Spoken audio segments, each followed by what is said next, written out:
Now I got back into Arbitrum maybe about 5 years ago. I, I guess there was a Floki, the meme coin, and they had a link to or basically they were trying to say that they had utility because they had like a metaverse game. It was like some Viking game where you go to Valhalla or something like that. Don't never really played the game, but it was going through optimism. So I started kind of thinking, okay, the metaverse is coming out, gaming is coming out. Now, which cryptocurrencies can these what basically who can get it up? Who can get the metaverse up? Like it's kind of like sex. Like you get in there? I mean, if you can't get it up, who can get the metaverse pumping? Who can handle the speed, the transactions? And my conclusion was well, of course, optimism, kind of. But then I have a friend that's a very he does computer programming. He is from India, but yeah, this so my friend that's an Indian computer programmer was telling me that he I was asking him about optimism, and he was telling me that he does program for he gets paid to program with optimism, but he wishes that he could use Arbitrum just because it's like a real easy to program with and it works really well. And that's when I got into Arbitrum. And I'm going to tell you more about Arbitrum. And let's hear it from okay. This is through 11 Labs. If you go on my Chappyland profile, you can click on my link to 11 Labs, and if you use it, I will get credits. And that does bring a point that I was going to talk about. I think that AI is changing a lot. It seems like in the past couple weeks, I think that a lot of the AI businesses and companies, they were getting their data, everything was free. They were trying to promote it, but now all these companies want more money, and they yeah. So like I need more credits to I want to make music, but I can't afford to use it. And it seems like some of the AI bots, I think that either the gatekeepers are going in and like basically buying out the companies that supply the AI, and anyways, they're basically turning off my kitties. they're like they're basically using the AI to manipulate you, to brainwash you. They're not. It's kind of hard to explain. Like, okay, so for example, I'm a big crypto.com bull, and in my crypto.com group, we think that CZ is paying Zach XBT to create FUD, basically talk shit about our projects, our crypto.com projects. We think that they're spreading FUD, and we think it's the AI bots. So I guess what I'm saying is people are starting to control the AI bots. People are starting to restrict the AI bots. People are running out of money for the free AI bots. Things are changing, and the AI is getting smarter and more capability. Um, my mom was showing me a picture of my brother and my cousin by the fireplace, and I just took a picture of it while I was talking to her, and then I animated the picture with AI, and like I mean, could you imagine? Like like she's a mother, and she's 80 years old, and there's a video of her son, and plus her sister's son, her cousin, and they're just crying because they're actually like they were happy and playing together. They're actually more happy than they were when they were in real life. But AI just kind of did that. Let me get my assistant.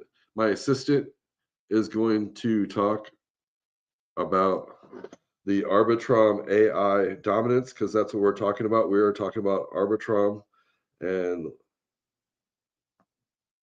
Arbitrum's AI dominance is basically a superpower, thanks to partnerships like the one with Ember, launching a $1 million grant for DeFi agents via VibeKit. That's basically bots automating yields while you're binge watching Netflix. Plus, they've snagged huge inflows, like 1.9 billion through bridges last week, and even host US GDP data now, which screams credibility. Skynet's building an AI-optimized layer 3 on their chain too, drawing 23 million in fresh interest. It's all pulling devs and cash in faster than rivals like Solana.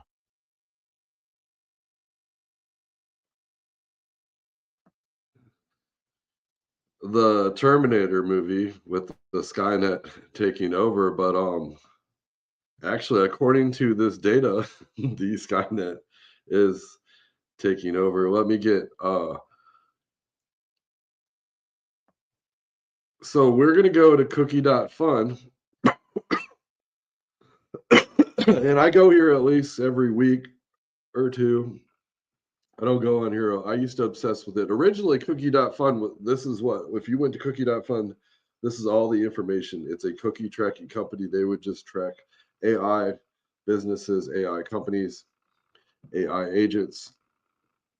And actually, on cookie.fun, I am a top 10% opinion leader when it comes to AI. But that's not my point. The point is I come here all the time, and I wanted to pull up maybe a video of maybe 2 months ago, 3 months ago.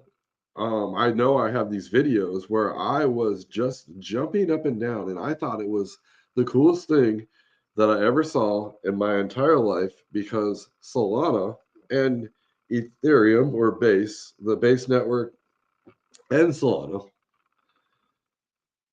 were basically neck and neck for AI dominance. So for the past, I don't know, I last I looked, Solana and the Base network were neck and neck for AI dominance.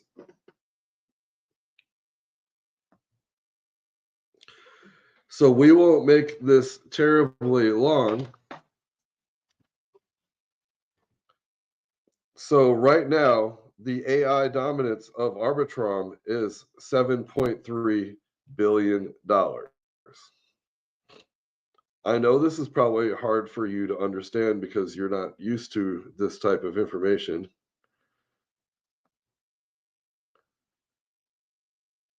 So we are going to click on the Arbitrum. And yes, I am talking about Arbitrum. I've been talking about Arbitrum. Arbitrum is a layer 2 on the Ethereum network. One of the things, it actually, Arbitrum was the first one to come out with the Ethereum EVMs, the virtual Ethereum or processing machines. They actually taught Ethereum how to completely redo their blockchain to make it more efficient. So these guys not only dominate the game, they also change the game. But yeah, Ethereum changed their entire company or blockchain processing to go along with what Arbitrum was doing. Now, I'm going to talk about this USDT. It's a stable coin, and I've done deep dives into this stable coin about 5 times. I guess I won't keep you waiting to tell you what it is.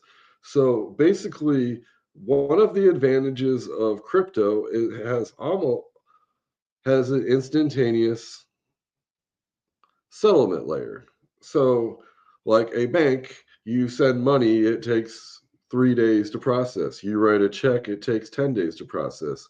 This USDT, this US stablecoin dollar tether, is a settlement layer. Now, I could not understand, because right now it is showing that it is the dominant on the Arbitrum network. It is the dominant. It is AI. I was like, how the hell is USDT AI? Well, I did a bunch of research, and basically what is going on is they're using it for like DeFi. So what they're doing is they're creating AI agents that are basically like your stockbroker, your financial advisor. They buy, they sell, they find staking, they find the best value. They know when to buy, they know when to sell. They're watching the volume. They know whatever they see what everybody else is doing. They know everybody's wallets. They see people buying, so they know when to sell. Anyways, I'm not going to get too deep into depth on that.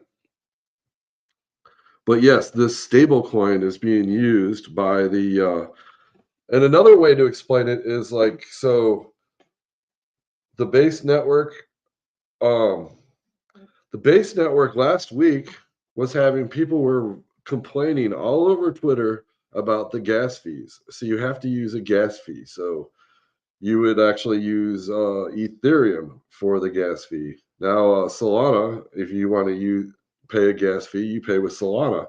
Now, the Arbitrum network actually set up this USDT as a settlement layer, and also you can pay for gas fees and transactions with this USDT. So it's kind of like a universal payment system. It pays for gas, it transfers, it settles, and so all these AI bots can do their transactions with the world's best stablecoin.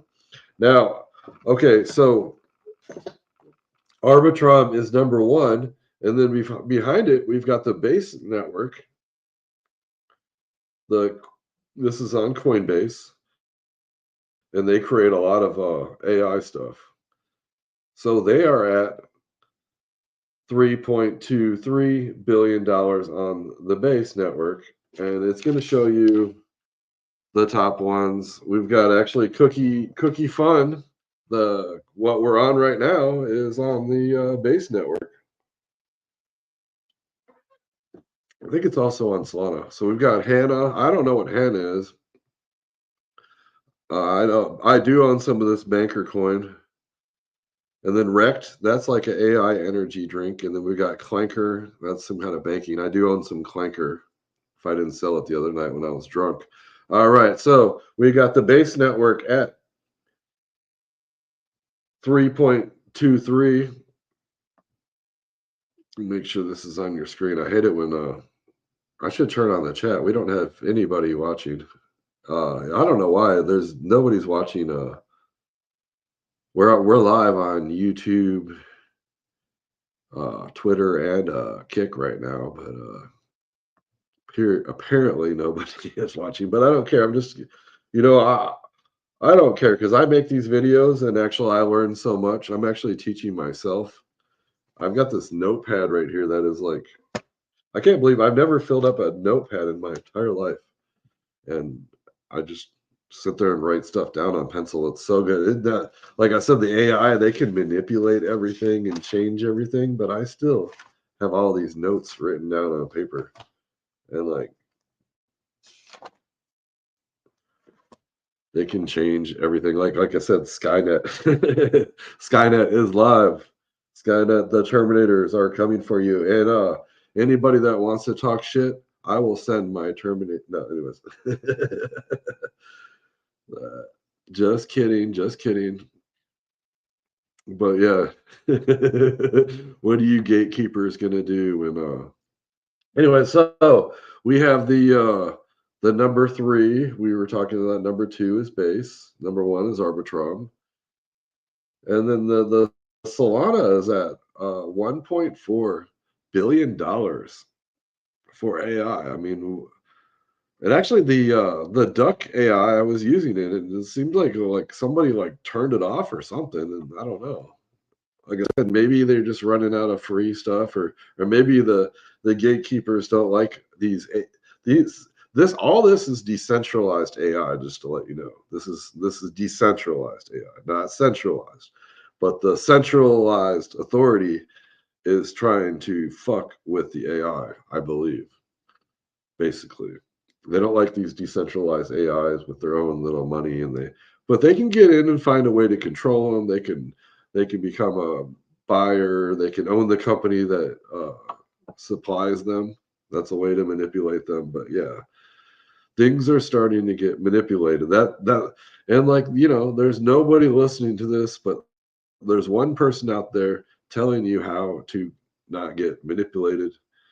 But by AI, the guy that the king of mindshare, the person that sells real estate in people's minds. That's what I do for a living. I sell mental real estate.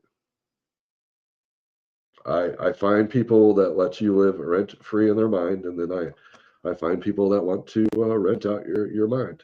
All right, so let's never. All right, so we were talking about Solana is number 3 at $1.44 billion on AI dominance, and number two, it looks like Binance and Solana are almost neck and neck. Good job, CZ. CZ's been working. Binance has been working really hard, especially with that Aster DeFi company. That they're pumping it hard. I mean, they're saying that like CZ owns like 95% of it. And there's a bunch of bots just promoting it and promoting it and promoting it and promoting it. And no one wants to listen to people that are really talking about what's really going on in crypto. Welcome to the real world. All right, so number 4 is Binance at $1.22 billion. I've never heard of any of these companies. We got Cook, we got Bid, we got Rice, we got Tut, we got MA, we got AA, we got Andy. Let's not talk about those. Let's go now. Avalanche has been pumping. It's supposed to be really good for RWAs. I believe they're getting the ETF. They got some holding company. I was talking to my buddy, and I was telling him I'm sick of buying holding companies. And then I started talking about Avalanche. I was like, yeah, I bought the Avalanche holding company. Like, you just told me that you're sick of buying crypto holding companies. I don't know. I started buying the crypto holding companies way back before anybody knew what a crypto holding company was. So I don't think that was a good time to get in. And then they haven't done as well as I expected. I've got some Solana ones. I even have a Tron one. I have a hyper liquid one. Lots of Bitcoin holding companies, Ethereum holding companies. But yeah, so these are the AI agents. And I guess we can pull up that stable coin that I was talking about. It is the dominant. Also, Arbitrum has a $2.2 billion market cap. And it has a 24-hour trading volume of $279 million. Now, like I said, I'm sitting there looking straight at it, and it says, but like the market cap is $2.2 billion, but the market, it's the AI market cap. The AI market cap is 7.2 billion. I don't know how that works, but anyway, but anyways, it says right here that it is up 2.467 in the past 24 hours. I mean, 24, basically 25%. Let's round it up in the past 24 hours. Now, right here it says 63. The smart engagement. That means it was down 1%. That means there is 1% less people talking about it on Twitter. So no one's talking about that. Now, I did sell a bunch of my garbage and buy my some Arbitrum today. I got really excited when I saw that 7 billion. It could really pump, but a lot of people don't really pay attention to Arbitrum or care about Arbitrum, or nobody knows the trouble that Arbitrum solves. I guess I'll finish the no one knows but Jesus. All right. Let's And actually, these are some of the top agents. These are the top AI agents. The number one AI agent right now is BankerBot. Now, BankerBot. Remember, I was talking about how Arbitrum has these little bots like doing all the buying and selling, and that is exactly what it does. Number two is Cookie.Fund, and that's what we're on right now. It is an AI tracker. And then we have the CTX. Don't know too much about that one. And then we've got that USDT, that is the Zen I underscore IO, and that is the USDT, that is the stable coin on the Arbitrum network, which also is an affiliate with USDT, the largest stablecoin network, which that was pretty smart for them to connect. It took me a while to understand what the hell was going on. And then we got wrecked. Anyways, I am just, let's do we got not one person listened, and it was 20 minutes. And I thought this was a pretty good show. Maybe it's because yesterday I did a video with my shirt off. Now I just have this shirt with a little cock on it. And on that note, I will see you fools later.